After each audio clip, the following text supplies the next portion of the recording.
You have a skills class and an advanced journalism course. Is it 309? The editing? Oh yeah, editing course.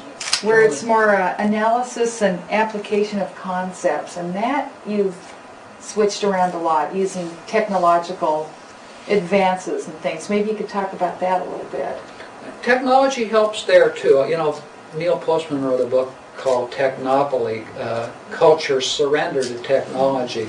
I don't think we should surrender to technology, but I think it can be used as a tool, and in this class you're talking about, it's an editing class, and people think that might be specialized, but we do a lot of editing in our lives. I mean, any person who works with material prioritizes it, makes sure it's consistent, makes sure it's clear, maybe it's attractive, so it makes sure it's beautiful.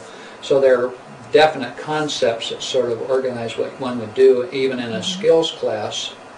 And so it's this class, editing, is conceptually based, saying, okay, we're going to give you this material and you organize it. Well, in the olden days, when I walked 40 miles to the newsroom and milked the cow before I got there, we used to have a part of that class done where you kind of played with it on paper.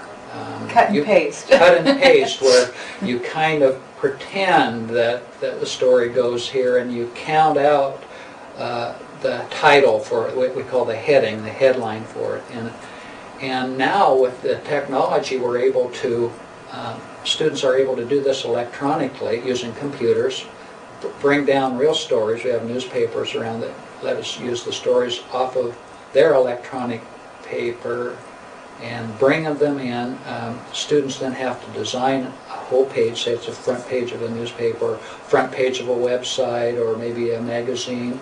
They have to then write the headline, they have to bring in the graphics, and so what they're doing is that they're applying concepts and using the technology to immediately get feedback for how well they're able to do it.